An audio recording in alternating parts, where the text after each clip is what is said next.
بسم الله الرحمن الرحيم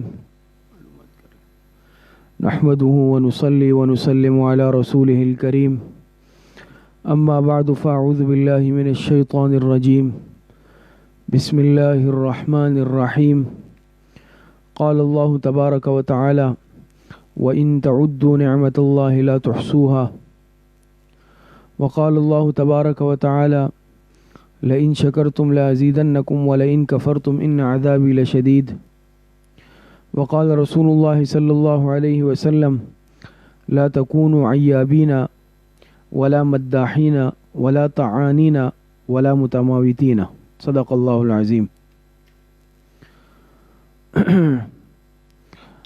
اللہ پاک نے اس دنیا میں انسانوں پر بے شمار نعمتیں اور احسانات فرمائے ہیں، اور اتنے انگنت احسانات اللہ پاک نے فرمائے ہیں کہ اگر کوئی انسان ان نعمتوں کو شمار بھی کرنا چاہے اور احاطے میں لانا چاہے تو انسان اس کو شمار نہیں کر سکتا۔ قرآن کریم میں اللہ پاک ارشاد فرماتے ہیں وَإِن تَعُدُّوا نِعْمَةَ اللَّهِ لَا تُحْصُوهَا، اگر تم اللہ پاک کی نعمتوں کو گننا بھی چاہو گے تو اس کو شمار نہیں کر سکتے، اور حقیقت بھی ہے۔ تو اللہ پاک نے انسان پر بے شمار نعمتیں کی ہیں، لیکن اس کے باوجود یہ انسان ناشکرا ہے اور اللہ پاک کی نعمتوں کی ناشکری کرتا ہے، اللہ پاک کی نعمتوں میں عیب نکالتا ہے، عیب جوئی کرتا ہے۔ تو ناشکری کی عادت یہ اللہ پاک کو پسند نہیں ہے۔ اسی طریقے سے اللہ پاک کی نعمتوں میں عیب نکالنا، عیب جوئی کرنا، یہ چیزیں اللہ پاک کو ناپسند ہیں۔ لیکن اگر آج ہم دیکھیں، باوجود اتنی نعمتوں کے، اللہ پاک کے اتنے احسانات کے باوجود ہم میں ناشکری کا مرض بھی موجود ہے، اور ہم میں ان نعمتوں پر نکتہ چینی، عیب جوئی، اس کی عادت بھی موجود ہے۔ قرآن کریم میں اللہ پاک ارشاد فرماتے وَقَلِيلٌ مِّنْ عِبَادِيَ الشَّكُورُ، بہت ہی کم اللہ پاک کے خوش قسمت بندے وہ ہوتے ہیں جو شکر گزار ہوتے ہیں۔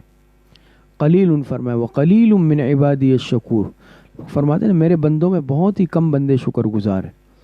حقیقت بھی اس طرح ہے کہ شکر گزار بندے بہت ہی کم ہوتے ہیں، ایسے منتخب خوش قسمت لوگ تعداد میں کم ہوتے ہیں، لیکن زیادہ تر اگر دیکھا جائے تو ناشکری ہی ہوتی ہے۔ اب دیکھیں نا، اس دنیا میں انسان پر ہر طرح کے حالات آتے ہیں، انسان پر اچھے حالات بھی آتے ہیں، برے حالات بھی آتے ہیں، تنگی والے حالات بھی آتے ہیں، فراخی والے حالات بھی آتے ہیں، خوشحالی بھی آتی ہے، غم بھی آتے ہیں، لیکن ہم افراط و تفریط کا شکار ہو جاتے ہیں۔ خوشی کا موقع یہ وہ موقع ہوتا ہے کہ اس میں انسان اللہ پاک کا شکر ادا کرے۔ خوشی کا موقع، راحت کا موقع، آسانی کا موقع، فراخی کا موقع، یہ شکر کا موقع ہوتا ہے۔ اور بعض مرتبہ انسان پر برے حالات آتے ہیں، تنگی آ گئی، مصیبت آ گئی، پریشانی آ گئی، غم آ گئے، یہ موقع ہوتا ہے، مقام ہوتا ہے صبر کا، کہ انسان اس موقع پر صبر سے کام لے اور ناشکری سے اپنے آپ کو بچائے۔ لیکن اگر دیکھا جائے تو ہم ان دونوں مواقع پر حد سے تجاوز کرتے ہیں اور غلط راستہ اختیار کرتے ہیں۔ جب موقع ہم پر آتا ہے خوشی کا، سہولت کا، راحت کا، فراخی کا، خوشحالی کا، اس موقع پر ہم بجائے شکر ادا کرنے کے، اس موقع پر ہم اللہ پاک کی نافرمانی کرنے لگتے ہیں، آپے سے باہر ہو جاتے ہیں، حد سے تجاوز کر لیتے ہیں۔ آپ دیکھتے ہیں نا، آج کسی کے پاس اگر مال زیادہ ہو جائے تو فوراً جو ہے مستیاں شروع ہو جاتی ہے، گناہوں میں انسان لگ جاتا ہے، اللہ پاک کی نافرمانیاں کرنے لگتا ہے، سرکشی کے اندر مبتلا ہو جاتا ہے۔ خوشی کا موقع آتا ہے، ہم آپے سے باہر ہو جاتے ہیں۔ دیکھتے ہیں نا، آئے دن آپ دیکھتے ہوں گے، ہمارا تو بالکل پڑوس سے واسطہ پڑتا ہے، شادی ہال ہے تو پٹاخے ہیں، فائرنگ ہے، بم پھاڑنا ہے، گانے بجانے ہیں، میوزک ہے، اور کیا نہیں ہوتا آج۔ اور پھر صرف اپنے اور اپنے شرکاء تک محدود نہیں ہے معاملہ، ہمارا محدود بھی نہیں ہوتا کہ چلے میں نے جن کو مدعو کیا ہے یہ ان کے لیے، پورا محلہ پورا علاقہ ہم سر پہ اٹھائیں گے. اللہ پاک کی نافرمانی الگ، سرکشی الگ، ایذائے مسلم الگ، لوگوں کو پریشان کرنا تنگ کرنا الگ. کتنے گناہوں کو ہم اس موقع پر ارتکاب کر لیتے ہیں، کتنے گناہوں کا ہم ارتکاب کر لیتے ہیں ان موقع پر. آئے دن روزانہ کی کہانی ہے، روزانہ کی کہانی ہے کہ اس موقع پر، خوشی کے موقع پر، ہم بجائے اللہ پاک کی طرف رجوع کرنے، بجائے شکر ادا کرنے کے، ہم کیا کیا عمل کرتے ہیں اور کیا کیا حرکتیں ہم سے سرزد ہوتی ہے اس موقع پر. وہ آپ اور ہم سب جانتے ہیں بہت اچھی طرح، اس سے ہم واقف ہیں. تو خوشی کے موقع پر آج کا انسان آپے سے باہر ہو جاتا ہے. اسی طریقے سے جیسے میں نے عرض کیا کہ اس کے برعکس جب سخت حالات آتے ہیں، تنگی آ جاتی ہے، مشکلات آ جاتی ہیں، یہ صبر کا موقع ہوتا ہے. صبر عن المصیبہ، کہ انسان مصیبت پر بھی صبر کر لے. صبر علی المصیبہ، مصیبت پر صبر کرنے کا حکم ہے. قرآن کریم میں اللہ پاک ارشاد فرماتے ہیں انما یوفی الصابرون اجرہم بغیر حساب، بے شک صبر کرنے والوں کو بے حساب اجر دیا جاتا ہے، بے حساب و کتاب. دوسری جگہ اللہ پاک فرماتے ہیں ان اللہ مع الصابرین، یعنی اللہ پاک کی جو معیت ہے وہ صبر کرنے والوں کے ساتھ ہے. لیکن اگر دیکھا جائے تو مشکل آ جائے، سخت حالات آ جائے، اس موقع پر ہم صبر سے کام نہیں لیتے. جزع فضع ہے، رونا دھونا ہے، شکوے شکایتیں ہیں، اللہ پاک سے شکوے ہیں، ناشکری کے کلمات ہیں، اس موقع پر ہم اس میں لگ جاتے ہیں. تو صبر کا جو اجر و ثواب اللہ پاک نے رکھا ہے اس سے بھی ہم محروم ہو جاتے ہیں، وہ بھی ہمیں حاصل نہیں ہوتا. اور ظاہری بات ہے شکوے شکایت سے، ناشکری سے کوئی حالات درست تو نہیں ہو جاتے. لیکن اگر انبیاء کرام، صحابہ کرام اور تابعین، تبع تابعین، اولیاء اللہ، ان حضرات کی زندگیوں کو پڑھیں تو ان کی زندگی آپ کو صبر اور شکر سے مزین ملے گی، صبر اور شکر سے لبریز ملے گی کہ اچھے حالات آتے ہیں فوراً اللہ پاک کے سامنے سر بسجود ہوتے. آج دیکھیں نا، ہم اپنی کسی بھی قسم کی خوشی یا خوشخبری کے موقع پر کیا ہمارا رد عمل ہوتا ہے؟ کوئی بھی موقع ہوتا ہے، کوئی خوشی کی خبر آتی ہے، کھیل وغیرہ ہوتے ہیں، کھیل کے میدان میں چلیں بھئی، خوشی کی خبر آ گئی ہمارا ملک جو ہے فلاں کھیل میں جیت گیا. اور یقیناً ایک جو ہے سچا جو حب الوطن مسلمان ہے اس کو خوشی ہونی چاہیے، اور ہوتی ہے الحمدللہ کہ بھئی ہمارا ملک ہر میدان میں آ گیا ہو. لیکن خوشی منانے کا طریقہ کیا ہو، انداز کیا ہو، ترتیب کیا ہو. اور یہی ایک مسلمان اور غیر مسلم میں فرق ہوتا ہے کہ مسلمان اپنی خوشی جو ہے الگ طریقے سے مناتا ہے اور کافر اپنی خوشی الگ طریقے سے مناتا ہے.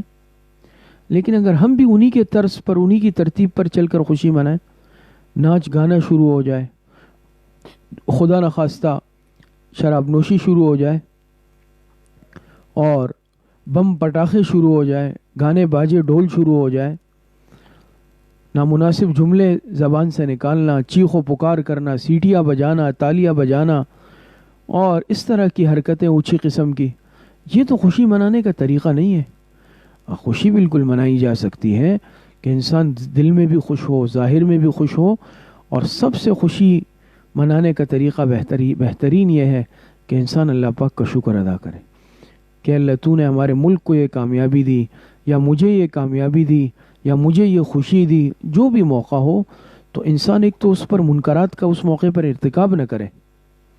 ہم اس موقع پر بھرپور منکرات کا ارتکاب کرتے ہیں، کسی بھی ذریعے جتنے گناہ ہوتے ہیں ہم کر بیٹھتے ہیں. لیکن شکر کا ایک کلمہ ہماری زبان پر نہیں ہوتا، ایک حرف ہماری زبان پر نہیں آتا، جو اصل طریقہ ہے خوشی منانے کا.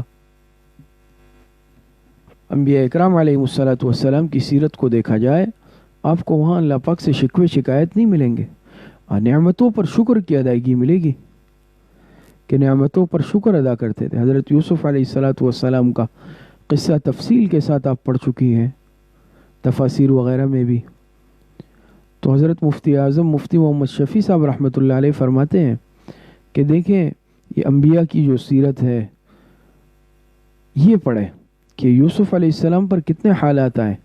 بچپن میں بھائیوں نے لے جا کر کنویں میں ڈال دیا، کنویں میں قید ہو گئے، پھر غلام بنائے گئے، مصر میں جا کر بیچا گیا، اور اس کے بعد بھی ان پر جو زلیخا وغیرہ کا جو معاملہ ہوا، آزمائشیں آئیں، قید خانے میں قید کیے گئے، بے گناہ بغیر کسی جرم کے قید خانے میں قید کیے گئے، کئی عرصے تک جیل خانے میں رہے۔ تو دیکھیں کنویں میں ڈالنا اور پھر بیچا جانا، قید خانے میں رہنا، حالات کا آنا، کتنے حالات ہوتے ہیں، لیکن بعد میں حالات بدلے اور بالآخر جو ہے اللہ پاک نے ان کو نبوت کے ساتھ ساتھ سلطنت بھی عطا فرمائی، مصر کے تخت پر اللہ پاک نے بٹھا دیا۔ اور بعد میں جب غلہ لینے ان کے بھائی آئے، وہ سب تفسیر میں آپ پڑھ چکے ہیں کہ غلہ لینے جب آئے تو ان کے والد یعقوب علیہ السلام وہ بھی پیغمبر، تو یعقوب علیہ السلام نے بیٹوں کو بھیجا، بیٹے کے غم میں بینائی چلی گئی رونے کی وجہ سے، اور معاشی تنگی جب آئی، قحط آیا، تو غلہ لینے مصر بھیجا اپنے بیٹوں کو، وہ آئے، انہوں نے پہچان لیا لیکن ظاہر نہیں کیا، کہا کہ اپنے والد کو بھی لاؤ۔ بہرحال تفصیلی قصہ ہے، حضرت یعقوب علیہ السلام، ان کے سارے بیٹے، گھر والے، سب کے سب بالآخر مصر آئے، آپس میں تعارف ہوا، جان پہچان ہوئی، اور اللہ پاک نے حضرت یعقوب علیہ السلام کی بینائی بھی واپس فرما دی۔ تو اس موقع پر اب دیکھیں نا کتنے حالات سے حضرت یوسف علیہ السلام گزرے، اپنے بھائیوں کے ظلم و ستم کا شکار ہوئے، حالات آئے، قید رہے، کنویں میں رہے، اور آزمائشیں آئیں، لیکن اب جب دیکھیں اللہ پاک نے وہ پریشانیاں ختم کر دی، بھائی بھی مل گئے، شرمندہ ہوئے، والدین آ گئے، اور وہی جو 11 کوکبہ وہ سب کے سب ان کے سامنے سجدے میں گر پڑے۔ یہ اب الگ مسئلہ ہے کہ اس وقت اس زمانے میں سجدہ تعظیمی جائز تھا، تو اس موقع پر یوسف علیہ السلام نے فرمایا نا کہ وہ میرا جو خواب تھا، رأیت 11 کوکبہ والشمس والقمر رأیتهم لی ساجدین، تو شمس و قمر والدین مراد ہے اور اس سے باقی 11 بھائی مراد ہے۔ فرمایا آج اس خواب کی تعبیر پوری ہو گئی، آج اس خواب کی تعبیر پوری ہو گئی، اور فرمایا کہ اللہ پاک نے مجھے قید خانے سے نکالا۔ نہ قید کے مصیبتوں کا ذکر، نہ پریشانیوں کا ذکر، نہ بھائیوں سے گلہ شکوہ، اور شکر ادا کر رہے ہیں کہ اللہ پاک نے مجھے قید خانے سے نجات دی، نعمتوں سے نوازا ہے۔ تو دیکھیے یہ اسوہ نبوی ہوتا ہے، یہ اسوہ انبیاء ہے کہ نعمتوں پر شکر ضرور ہوتا ہے لیکن آزمائشوں مصیبتوں پر گلے شکوے آپ کو نہیں ملیں گے، گلہ شکوہ نہیں ہے۔ حضرت ایوب علیہ السلام پر آزمائشیں آئی، حالات آئے، صبر ایوب تو مشہور ہے، آج بھی مثال دی جاتی ہے نا صبر ایوب، کہ ایوب علیہ السلام نے کیسا صبر کیا۔ خود جناب نبی کریم صلی اللہ علیہ وسلم پر بھی آزمائشیں آئیں، تو یہ تو ہے اشد الانبیاء، اشد البلاء الانبیاء ثم الامثل فالامثل، کہ سب سے زیادہ سخت آپ علیہ السلام نے فرمایا آزمائش پیغمبروں پر آتی ہے، پھر جو پیغمبروں سے جتنا زیادہ قریب ہوتے ہیں ان پر سخت آزمائشیں آتی ہے۔ تو آزمائش کا آنا یہ تو قبولیت کی دلیل ہے، اللہ پاک کے مقرب ہونے کی دلیل ہے، لیکن اصل یہ ہے کہ انسان اس آزمائش پر پورا اترے۔ آج تھوڑی سی ہم پر پریشانی آتی ہے، دیکھیں ساری زندگی ہم اللہ پاک کی نعمتوں کو استعمال کر رہے ہیں، اور اب کتنی نعمتیں، اس پر اگر انسان بات شروع کرے تو شاید بہت وقت لگے، کہ کتنی نعمتوں سے اللہ پاک نے ہمیں ظاہری باطنی ہر اعتبار سے نعمتوں سے نوازا ہے۔ اب کتنی نعمتیں ہیں، سب سے بڑی ہی نعمت اگر دیکھی جائے تو آج ہمارے پاس سب سے جو بڑی نعمت ہے وہ کیا ہے معلوم ہے؟ ایمان کی نعمت۔ ایمان کی نعمت سے بڑھ کر کوئی نعمت نہیں ہو سکتی، کیونکہ آخرت کی نجات، یہ یاد رکھیں کہ آخرت کی نجات یہ تو موقوف ہی اسی پر ہے، کہ آخرت کی نجات یہ اسی پر موقوف ہے۔ جب آخرت کی نجات اسی پر موقوف ہے تو یہ بات ذہن نشین کر لیں کہ ہمارے پاس اگر سب سے بڑی نعمت ہے تو وہ ایمان کی نعمت ہے، وہ ایمان کی دولت ہے۔ ایمان کی نعمت اور دولت سے بڑھ کر کوئی نعمت نہیں ہو سکتی۔ تو خود آپ اندازہ لگائیں کہ ایمان کتنی بڑی نعمت ہے۔ اس کے بعد اگر دیکھا جائے، اللہ پاک نے دیکھے نا مسلمان گھرانے میں پیدا کیا، کتنی مخلوق ایسی ہے جو کلمے کی نعمت اور دولت سے محروم ہے۔ دنیا میں چاہے کتنی بھی عیاشی کر لے، مزے کر لے، لیکن آخرت میں ان کے لیے کیا ہے؟ خلود فی النار ہے۔ لیکن یہ کلمے کی ایسی برکت ہے کہ ایمان والا نجات پائے گا۔ پھر اگر دیکھا جائے تو اللہ پاک نے باقی بھی ظاہری، باطنی، جسمانی کتنی نعمتوں سے نوازا ہے۔ جسم صحیح سلامت ہے، تندرست ہے۔ اسپتالوں میں آج چکر لگا کے دیکھ لیں، اسپتال جا کر دیکھ لیں، اسپتال بھرے پڑے ہیں، کوئی بستر خالی نہیں، وارڈ خالی نہیں، کمرہ خالی نہیں۔ آپ جائیں گے کہیں گے بھئی ہمارے پاس یہاں تو جگہ نہیں ہے، گنجائش نہیں ہے، دوسرے اسپتال لے جاؤ۔ لیکن ہم اور آپ الحمدللہ اپنے گھر میں ہیں، صحت مند ہیں، اپنی مرضی کی زندگی گزار رہے ہیں، اس پر کتنا شکر ادا کرنا چاہیے۔ لیکن آج ذرا سی تکلیف آ جاتی ہے، ہم شکوے شکایتیں شروع کر دیتے ہیں، فوراً جو ہے شکوے زبان پر آ جاتے ہیں۔ لیکن جب تک نعمتیں استعمال کرتے ہیں، ایک مرتبہ بھی ہم شکر ادا نہیں کرتے کہ اللہ تیرا شکر ہے۔ اور ایک اور ہمارے علماء نے، بزرگوں نے لکھا، ایک اور رواج اور سلسلہ آج چل پڑا ہے، ایک اور جملہ آج ہماری زبانوں پر آیا ہے۔ کسی سے اگر پوچھا جائے نا، جیسے انسان عام طور پر پوچھتا ہے بھئی آج کل کیا چل رہا ہے، حالات کیسے ہیں، بھئی کیا حال احوال ہے، کہتے ہیں بس چل رہا ہے، گزر رہی ہے، گزارا چل رہا ہے۔ اس طرح کے الفاظ سننے کو ملتے ہیں، حالانکہ اللہ پاک نے کتنی نعمتیں دی ہیں۔ اس کے جواب میں انسان کہ اللہ پاک کا فضل ہے، الحمدللہ اللہ پاک کا شکر ہے۔ لیکن آج ہم کیا کہتے ہیں؟ بس گزارا چل رہا ہے، بس جیسی تیسی گزر رہی ہے۔ یہ ناشکری والے کلمات ہیں۔ حضرت مفتی محمد شفیع صاحب رحمہ اللہ تعالی فرماتے ہیں کہ ہمارے استاذ تھے حضرت میاں اصغر حسین دیوبندی رحمۃ اللہ علیہ، جو دارالعلوم دیوبند کے بڑے اساتذہ میں سے تھے اور صاحب کشف و کرامات بزرگ تھے۔ تو ایک مرتبہ حضرت میاں صاحب بیمار ہوئے، بخار آیا۔ حضرت مفتی محمد شفیع صاحب رحمۃ اللہ علیہ فرماتے ہیں کہ میں عیادت کے لیے گیا حضرت استاذ صاحب کی، دیکھا کہ سخت بخار میں مبتلا ہے، بستر پر ہے۔ میں نے پوچھا حضرت طبیعت کیسی ہے؟ عام طور پر انسان اس موقع پر کہتا ہے نا بخار ہے، طبیعت ٹھیک نہیں، لیکن کیا فرماتے ہیں؟ الحمدللہ اللہ پاک کا شکر ہے، آنکھیں ٹھیک ہے، صحیح سلامت ہے، زبان صحیح سلامت ہے، کان صحیح سلامت ہے، دل صحیح سلامت ہے، دماغ اور ذہنی صلاحیتیں صحیح سلامت ہے، جسم صحیح سلامت ہے، بس تھوڑا بخار آ گیا ہے، دعا فرمائے اللہ پاک اس کو بھی ٹھیک کر دیں۔ فوراً نہ دینے کی ناشکری کے کلمات نہیں ہیں۔ آپ دیکھیں پہلے اللہ پاک کی باقی نعمتوں کا شکر، اور آخر میں بس یہ بخار ہے، اللہ دعا فرمائے اللہ پاک یہ بھی ختم فرما دیں گے۔ ہم سے آج اگر کوئی پوچھے عیادت کے لیے، ہم تو طویل ایک فہرست شروع کر دیتے ہیں، یہ بیماری ہے، یہ بیماری ہے، یہ پریشانی ہے، یہ پریشانی ہے، لیکن جو نعمتیں حاصل ہیں ان کا کوئی تذکرہ نہیں ہوگا، جو نعمتیں حاصل ہیں ان کا تذکرہ نہیں ہوگا۔ لیکن اگر ذرا سی پریشانی، بیماری آ گئی، فوراً ناشکری جو ہے شروع ہو جائے گی۔ تو یہ آج ناشکری والے کلمات جو ہیں آج ہماری زبانوں پر عام ہیں۔ ابھی پرسوں ہی ہمارے بڑے ماموں جان حضرت مولانا شمس الرحمن عباسی صاحب دامت برکاتہم العالیہ بیٹھے ہوئے تھے ہم ایک جگہ، تو حضرت شیخ بھائی واصف منظور صاحب رحمۃ اللہ علیہ کا تذکرہ فرمایا۔ شاید آپ نے نام سنا ہو، کراچی میں ایک بہت بڑے بزرگ گزرے، حضرت شیخ رضی الدین رحمۃ اللہ علیہ کے خلیفہ بھی تھے اور ہماری تبلیغی جماعت کے بڑے بزرگوں میں سے تھے، اور ایک بڑا حلقہ احباب تھا۔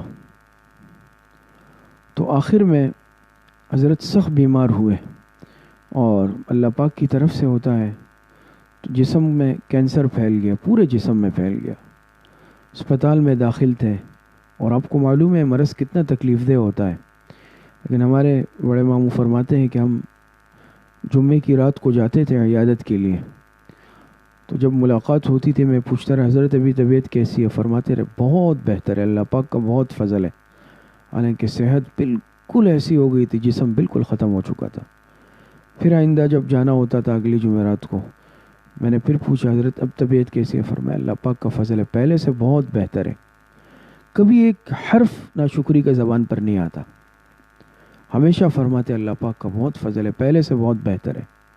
یہ اللہ والے ہوتے ہیں جن کی ہمیشہ نعمتوں پر نظر ہوتی ہے کہ اللہ پاک کی نعمتیں مجھ پر کتنی ہیں. لیکن اگر آج ہم اپنی حالت دیکھ لیں، آج ہم اپنی کیفیت دیکھ لیں، آج ہماری کیا حالت کیفیت ہے. زندگی بھر اللہ پاک کی نعمتوں کو استعمال کرتے ہیں، کھاتے ہیں، پیتے ہیں. صرف اگر ہم اپنے جسم میں نعمتوں کو دیکھ لیں، ہم ایک نعمت کا حق بھی ادا نہیں کر سکتے. ایک معمولی سی نعمت کا، یہ دانت ہے، یہ کتنی بڑی نعمت ہے. یہ جب خراب ہو جائے تو آپ صرف اس ایک دانت کا دیکھ لیں، اس کا علاج کراتے ہوئے انسان کو جو ہے دانتوں پسینہ ہی آ جاتا ہے. ایک دانت کو اگر کیڑا لگ جائے، کمزور ہو جائے، کہتے ہیں بھائی جو ہے اس کا روٹ کینال ہوگا اور پھر اس کو جو ہے یہ کیا جائے گا، یہ کیا جائے گا، اور کتنا جو ہے مراحل سے گزرنا ہوتا ہے. لاکھوں روپے لگ جاتے ہیں ایک ایک دانت پہ. یہ دانت ہمیں مفت میں ملے ہیں، لیکن اگر صحیح استعمال نہ کریں، ناقدری کریں، تو وہ نعمتیں جانا شروع ہو جاتی ہیں. تو پھر ایک ایک دانت پہ ہم دیکھیں نا کتنا وقت، جان، مال، وقت، قربانی. آسان تو نہیں ہے. یہ آنکھ ہے، اللہ پاک نے بینائی دی ہے اس میں مفت میں، لیکن اگر وہ بینائی کمزور ہو جائے پھر آپ دیکھ لیں اس کے لیے کتنا وہ ہوتا ہے. بھائی چشمے لگ گئے، نمبر بڑھ رہا ہے، چلو وہی آپریشن کراتے ہیں، لیزر آپریشن کراتے ہیں، یہ کراتے ہیں، وہ کراتے ہیں، موتیا ہو گیا، پردہ آ گیا. تو کتنا انسان اس کے لیے کیا ہو جاتا ہے، علاج، معالجہ، روپیہ، پیسہ، وقت. جب تک وہ نعمت تھی مفت میں استعمال کر رہے تھے، کوئی قدر ہی نہیں تھی. کان کتنی بڑی نعمت ہے، ہم سن سکتے ہیں جو چاہیں. یہ کمزور ہو جائے پھر اس کے لیے مصنوعی آلات لگانے پڑتے ہیں، وہ اس درجے میں کام نہیں کرتے. قدرتی اللہ پاک کی جو دی ہوئی نعمت اعضاء ہے وہ جو کام کرتے ہیں، مصنوعی چیز میں وہ بات تو نہیں ہوتی. دل اللہ پاک نے دیا ہے، صحیح سلامت ہے، دھڑک رہا ہے. دیکھتے ہیں نا بھائی وال بند ہو گئے، انجیوگرافی ہے، انجیوپلاسٹی ہے، بائی پاس ہے، فلاں ہے، فلاں. اللہ پاک سب کی حفاظت فرمائے. اور بعض دفعہ جو ہے کہتے ہیں نا کہ بھائی مصنوعی جو ہے بیٹری لگا، پیس میکر لگا دیا گیا، لیکن کہاں وہ بات ہوتی ہے. گردہ اللہ پاک کی ایک بڑی نعمت ہے. چلو بھائی زیادہ سے زیادہ ٹرانسپلانٹ کر لیا، لیکن پھر اس کا کتنا خیال رکھنا پڑتا ہے، کتنی حفاظت کرنی پڑتی ہے، دوائیاں کھانی پڑتی ہے. تو اگر بہرحال اللہ پاک کی نعمتیں ہیں، جب یہ جانے لگتی ہے نا، رخصت ہونے لگتی ہے ایک ایک کر کے، پھر انسان کو اس کی قدر آتی ہے. کیوں ہم نے شکر ادا نہیں کیا ہوتا. جب ہم ان نعمتوں کو شکر ادا نہیں کرتے تو وہ نعمتیں ہم سے رخصت ہونا شروع ہو جاتی ہے. لیکن جب تک ہوتی ہے تو ہم شکر بھی ادا نہیں کرتے. دن رات ہم اللہ پاک کی نعمتوں کو استعمال کر رہے ہیں. تو ان کا تقاضا یہ ہے کہ انسان اللہ پاک کی نعمتوں کو شکر ادا کرتا رہے. اور شکر ایک تو زبانی ہے کہ انسان ہر وقت زبان پر الحمدللہ ہو، الحمدللہ، یا اللہ تیرا شکر ہے، یا اللہ تیرا شکر ہے، الحمدللہ. لیکن ہماری زبان پر کہاں الحمدللہ ہوتا ہے. اور عملی شکر یہ ہے کہ انسان ان نعمتوں کو اللہ پاک کی نافرمانی میں استعمال نہ کرے. بھئی جس ذات نے وہ نعمت دی ہے، ہم جس ذات کی دی ہوئی نعمت استعمال کر رہے ہیں اس کو اسی کی مخالفت میں اور نافرمانی میں استعمال کر لے. یہ تو نہ شریعت کا تقاضا ہے، نہ غیرت اور جو ہے اخلاق کا تقاضا ہے کہ انسان اس ذات کی دی ہوئی نعمت کو اسی کی نافرمانی میں استعمال کر لے. آج اگر دیکھیں عام انسان کسی کو کوئی چیز دیتا ہے تو کہتے ہیں بھائی اس کو اس طرح استعمال کرنا. ہم اس عارضی چیز، معمولی سی چیز کو اگر اس دنیا میں جو مالک بھی اس کا اصل حقیقی مالک نہیں ہے، ایک عام انسان ہے، اس کی مرضی کے خلاف استعمال کرے، وہ اس چیز کو واپس لے لیتا ہے. کہتے تم نے میری دی ہوئی چیز کی قدر نہیں کی، تم نے میرے کہنے کے مطابق استعمال نہیں کیا، مجھے میری چیز واپس دے دو. انسان تو بڑا ہی جو ہے نا، ان الانسان خلق ہلوعا، تو انسان تو بڑا ہی کمزور ہے. ذرا سے اس کی مرضی کے خلاف کیا کسی نے، اپنی دی ہوئی چیز واپس لے لیتا ہے. لیکن اللہ پاک کی ذات کو دیکھیں، قربان جائیں، بے شمار نعمتیں دی ہیں. ہم بے شمار نافرمانیاں کرتے ہیں، اللہ پاک نعمتیں نہیں چھین رہے. ہم اپنی آنکھ سے دیکھیں نا کتنی نافرمانی کرتے ہیں، آنکھ سے بد نظری کرتے ہیں، غلط استعمال کر رہے ہیں. اللہ پاک چاہے تو بینائی چھین لے، کہ تم نے میری اس آنکھ کی نعمت کی قدر نہیں کی، لیکن اللہ پاک نے بینائی چھینی نہیں۔ یہ اللہ پاک کا کرم ہے، مہربانی ہے۔ ہم اس زبان کو اللہ پاک کی دی ہوئی نعمت کتنا غلط استعمال کرتے ہیں۔ غیبتیں چل رہی ہے، گالم گلوچ چل رہے ہیں، فحش کلامی چل رہی ہے، بد کلامی چل رہی ہے، بہتان ترازیاں چل رہی ہے، لیکن اللہ پاک نے زبان کو چھینا نہیں ہم سے۔ قوت گویائی تکلم باقی ہے، یہ اللہ پاک کی قوت ہے، یہ اللہ پاک کا حلم ہے، یہ اللہ پاک کا حلم ہے، یہ اللہ پاک کی مہربانی ہے۔ کان سے ہم غلط سنتے ہیں، اللہ پاک نے سنوائی ختم نہیں فرمائی۔ ذہن، دماغ، دل سے ہم غلط سوچتے ہیں، غلط منصوبے بناتے ہیں، گناہوں کے خیالات، لیکن دل و دماغ کی وہ صلاحیتیں اللہ پاک سلب نہیں فرماتے۔ یہ اللہ پاک کی مہربانی ہے کہ اللہ پاک نے ہی وہ صلاحیتیں، وہ نعمتیں دی ہیں، اللہ پاک ہی مالک ہے، اور ہم اللہ پاک کی دی ہوئی نعمتوں کو ہی اللہ پاک کی نافرمانی میں استعمال کر رہے ہیں۔ اس کے باوجود اللہ پاک ڈھیل دیتے ہیں، مہلت دیتے ہیں کہ یہ بندہ توبہ کر لے، یہ بندہ رجوع کر لے، لیکن ہم اس کے باوجود ان نعمتوں کو اللہ پاک کی نافرمانی میں استعمال کرتے ہیں۔ تو بہرحال مقصد یہ ہے کہ شکر کا عادی اپنے آپ کو بنایا جائے، اپنے آپ کو شکر کا عادی بنایا جائے۔ اور حدیث مبارکہ میں آتا ہے نا، آپ علیہ السلام نے فرمایا من لم یشکر الناس لم یشکر اللہ، جو بندوں کا شکریہ ادا نہیں کرتا وہ اللہ پاک کا شکر گزار بھی نہیں ہوتا۔ اپنی اولاد کی بھی تربیت کریں، کوئی چیز دے اس کو جزاک اللہ کہے، شکریہ کہے، تو انسان جب اس کا عادی بنتا ہے پھر اللہ پاک کی نعمتوں کا بھی شکریہ ادا کرتا ہے، شکر گزار بنتا ہے۔ تو اصل تو ہمیں اللہ پاک کی نعمتوں کا شکر ادا کرنا چاہیے، لیکن جو دنیا میں عارضی مخلوق ہے، اللہ پاک فرماتے ہیں کہ وہ اگر کوئی احسان کر لے ان کے بھی شکر گزار بنو۔ آج انسان کا شکر گزار نہیں ہے، مخلوق میں اگر کوئی احسان کر لے ہم اسی کو زیادہ نقصان پہنچاتے ہیں۔ جو آج ہمارے ساتھ اچھا کر لے ہم اسی کے ساتھ برائی کرتے ہیں۔ کہتے ہیں نا احسان فراموش، تو احسان فراموش نہ بنے کبھی بھی۔ کسی درجے میں کوئی اچھائی کر لے، احسان کر لے، ایک سلیم الفطرت انسان جو ہوتا ہے وہ کسی کے احسان کو نہیں بھولتا۔ اور پھر اللہ پاک جو محسن حقیقی ہے، منعم حقیقی ہے، ہم ان کے احسانات انعامات کو بھول جائیں، اللہ پاک کی ناشکری اور نافرمانی میں لگ جائیں، تو یہ تو انسانیت کے مقام سے بھی گری ہوئی بات ہے۔ تو بہرحال اپنے آپ کو شکر کا عادی بنائیں، ہمیشہ ہر وقت زبان پر اللہ پاک کے شکر کے کلمات، کوئی خیر خیریت پوچھے تو شکر، اور اللہ پاک کی نعمتوں کو اللہ پاک کی اطاعت میں، فرما برداری میں اور رضامندی میں استعمال کریں۔ اللہ پاک مجھے اور آپ سب کو صحیح عمل کی توفیق عطا فرمائے۔ وآخر دعوانا ان الحمدللہ رب العالمین۔ دعا سے پہلے اعلان سن لیں، ہر اتوار کو جیسے تاریخ اسلام کی کلاس بعد نماز مغرب ہوتی ہے، انشاءاللہ کل بروز اتوار بھی نماز مغرب کے بعد مستورات کے لیے تاریخ اسلام کی کلاس ہوگی۔ تمام خواتین اہتمام سے شرکت فرمائیں، دعا فرما لیں۔ الحمدللہ رب العالمین والعاقبۃ للمتقین والصلاة والسلام علی خیر خلقہ محمد وآلہ واصحابہ اجمعین۔ ربنا ظلمنا انفسنا وإن لم تغفر لنا وترحمنا لنكونن من الخاسرین۔ ربنا آتنا في الدنيا حسنة وفي الآخرة حسنة وقنا عذاب النار۔ وصلی اللہ وسلم علی نبینا محمد وآلہ واصحابہ اجمعین برحمتک یا ارحم الراحمین۔